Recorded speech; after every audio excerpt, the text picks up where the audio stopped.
Владимир Рязанский, с кем мы сейчас находимся в городе Голд-Кост, является профессором Чикагского университета, и он участвует в нашей научной экспедиции по поиску архива Асклепиота Афанасьевича Рязанского.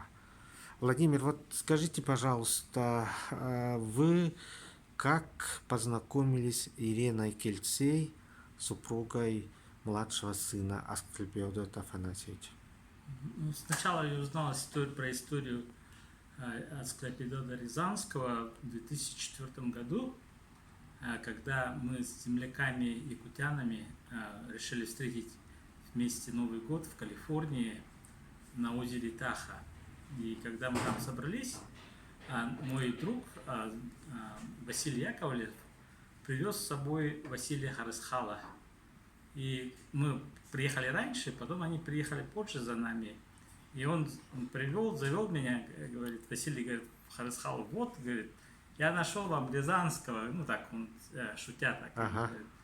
Харысхал так серьезно так посмотрел на меня и так головой покачал, говорит, нет, это не тот Рязанский, нет. И потом начал он рассказывать про Асклепиота, про его очень изумительную, интересную жизнь. И мы сидели, коротали вечера перед камином, новогодним столом, и Харысхал нам так хорошо все рассказал, что меня так как бы затронула эта история, тем более, что, возможно, он наш дальний родственник.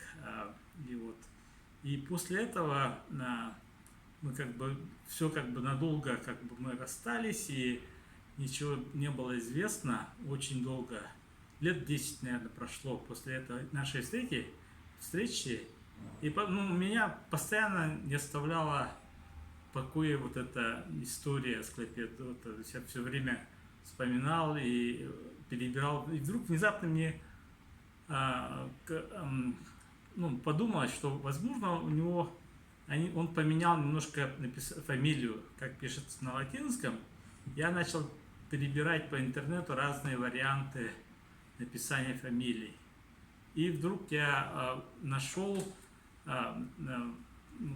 заметку в австралийской газете маленькую, что в 2014 году, по-моему, что вот была служба по Елизавете Рязанской в церкви, как бы отпевали ее, и вот поместили объявление, и я через эту заметку в газете я нашел церковь в Брисбене и связался, позвонил им, потом написал, и отец Гавриил, он быстро отозвался, он мне написал, сказал, что вот, да, я помню Рязанских, что вот Елизавета и его сыновья были моими прихожанами, которые приходили ко мне часто, и сказал, что попытается связаться с их невесткой Ириной Кельцер. И через какое-то время я получил от нее тоже электронную почту, письмо, в котором она писала, что недавно только что похоронила своего мужа Евгения Рязанского, который умер из-за болезни. И вот она спрашивала, что как. И вот у нас началась переписка, где она начала уже отправлять частями информацию, которая у нее была, которую я потом впоследствии передал Харысхалу. Вот так. Да, вот благодаря вам, Владимир, состоялась эта встреча, и я думаю, что поиски архива Асклепиота Рязанского, ведь он автор, как мы поняли из его дневника, около 350 статей. И мы очень надеемся, что вот дальнейшие поиски мы найдем его статьи в различных журналах. И пожелаем Владимиру успехов. Спасибо. Непосредственно на своей работе.